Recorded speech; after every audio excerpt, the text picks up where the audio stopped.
अस्सलाम वालेकुम व्यूअर्स, मेरा नाम है अकील और आप देख रहे हैं हसनैन एजुकेशन कंसल्टेंट का ऑफिशियल यूट्यूब चैनल। अगर आप भी एक स्टूडेंट हैं और आप भी चाइना में एडमिशन ले चुके हैं और आप चाइना आने वाले हैं और आपके दिमाग में भी छोटे छोटे क्वेश्चन हैं जो कि हर स्टूडेंट के माइंड में होते हैं, जैसे कि आपको चाइना क्या लेके जाना चाहिए, कौन कौन सी चीज़ें रिक्वायर्ड हैं और किन किन चीज़ों को आपको माइंड में रखना चाहिए ताकि आप यहाँ पर जब आएँ तो आप ईजी रहें।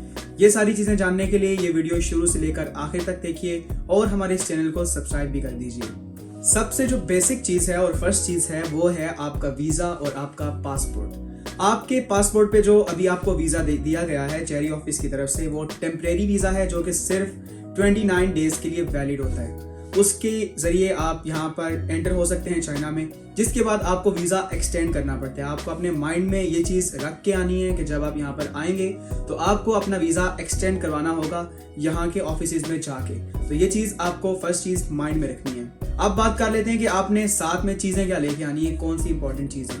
फर्स्टली जो इंपॉर्टेंट है वो है आपकी बुक्स और आपका स्टडिंग मटेरियल। ऑफ कोर्स आप एक स्टूडेंट हैं और आप यहाँ पर स्टडी के लिए आ रहे हैं तो आपको पता होना चाहिए कि क्या क्या चीज़ें आपके लिए यहाँ पर ज़रूरी हैं। आप जिस भी मेजर के लिए आ रहे हैं, लेट्स सपोज आप MBBS के लिए आ रहे हैं और आप फर्स्ट ईयर में या सेकेंड ईयर में जिस भी क्लास में आप हैं, आपको उसके रिलेटेड अपनी जो कोर्स की बुक्स हैं वो लेके आनी है, नोटबुक्स।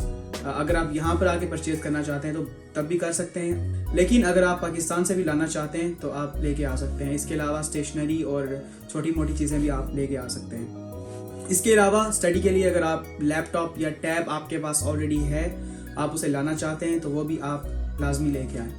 दूसरी इंपॉर्टेंट चीज़ है क्लॉथिंग, क्योंकि आप एक कंट्री से दूसरे कंट्री जा रहे हैं, हो सकता है कि जिस सिटी में आप जा रहे हैं उसका वेदर आप जहाँ पर रह रहे हैं उससे डिफरेंट हो। तो आपको पहले इस चीज़ को सर्च करना है, इस चीज़ को श्योर करना है कि क्या आपके पास जो कपड़े हैं वहाँ पे पहनने के काबिल हैं या नहीं। अगर ऐसा ना किया आपने तो हो सकता है जब आप यहाँ पे आएँ तो आपको पहले 2-3 दिन काफ़ी ज़्यादा मुश्किलात का सामना करना पड़े, क्योंकि आपके पास इस मौसम के रिलेटेड कपड़े पहनने के लिए नहीं होंगे। दूसरी इंपॉर्टेंट चीज़, अगर यहाँ पर सर्दी हो और आप क्विल्ट वगैरह या इस तरह की चीज़ें नहीं लेके आए जिससे आप बिस्तर वगैरह जिससे आप अच्छे से सो सकें, तो फिर भी आपको स्टार्ट डेज में दुश्वारी आ सकती है इन चीज़ों में। तो इस चीज़ को भी आप श्योर कर लें, या पहले आपके जो दोस्त वगैरह वहाँ पर रह रहे हैं उनसे आप ये चीज़ें अरेंज करवा सकते हैं। थर्ड चीज़ जो इंपॉर्टेंट चीज़ है वो ये है कि आपने अपनी रिलीजियस बिलोंगिंग्स को साथ लाना है या कल्चरल बिलोंगिंग्स को।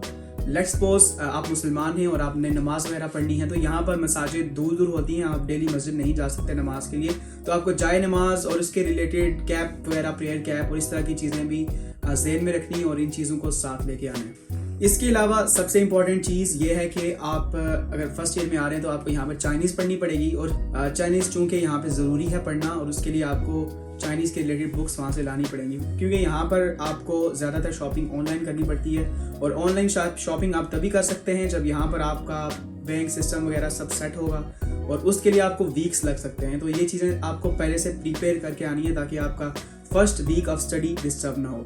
क्योंकि जब आप यहाँ पर आते हैं तो आपको यहाँ पर अली पे और WeChat अकाउंट्स एक्टिव करने पड़ते हैं, क्योंकि जैसे कि देखें पाकिस्तान में हम पे करते हैं कैश, लेकिन यहाँ पर हम कैश नहीं पे कर सकते। ऑब्वियसली किसी किसी जगह पे कर सकते हैं, मगर ज़्यादातर यहाँ पर ट्रांजैक्शंस की जाती हैं अली पे और WeChat की मदद से, और वो अकाउंट्स आपके तभी एक्टिव हो सकते हैं जब आप यहाँ पर अपना बैंक अकाउंट के लिए अप्लाई करते हैं और आप वीज़ा वगैरह एक्सटेंड करवा लेते हैं। That is a big and long process जो आप बाद में करते हैं, मगर इससे पहले आपको ये सारी चीज़ें जहन में रखनी है कि जब आपने ऑफकोर्स आपने 2-3 वीक सर्वाइव करना है यहाँ पे अली पे और WeChat के बगैर, तो आपको कैश में अमाउंट लानी पड़ेगी RMB, ताकि आप यहाँ पर सर्वाइव कर सकें। यहाँ पर आपका ये भी क्वेश्चन हो सकता है कि हम कितनी अमाउंट साथ लेके आएँ। कुछ स्टूडेंट कहते हैं कि हम 1000 RMB 2000 RMB लेके जाएंगे। तो इसके रिलेटेड मैं आपको ये कहना चाहूँगा कि आपकी बेसिक नीड्स पे डिपेंड करता है। आपको पता होना चाहिए कि आप कौन सी चीज़ें पाकिस्तान से लेके आ रहे हैं और कौन सी चीज़ें आपको यहाँ पर आके लेनी है। अगर आपकी यहाँ पर आके लेने वाली चीज़ें ज़्यादा हैं, यानी कि मतलब कि आपको फर्स्ट वीक या सेकंड वीक में ज़्यादा चीज़ें लेनी हैं और वो भी आपको फ़ौरन चाहिए, जैसा कि मैंने एग्जांपल दिया, आपको क्विल्ट चाहिए होगा सोने के लिए, बेड के लिए चादर वगैरह इस तरह की चीज़ें चाहिए होंगी, बर्तन चाहिए होंगे खाने के लिए, ऑफ कोर्स आपको यहीं से लेने पड़ेंगे। तो उनके लिए आपको अमाउंट लेके आनी पड़ेगी। जिस तरह से नॉर्मल मैं आपको बता दूं, नॉर्मल एस्टिमेट तो वो आप कह सकते हैं सिर्फ एक्सपेंसेस के लिए 2000 RMB तक आप ला सकते हैं। इसके अलावा जब आप वीज़ा एक्सटेंड करवाने जाएंगे, मेडिकल करवाने जाएंगे, तो वहाँ भी आपको फीस पे करनी पड़ेगी।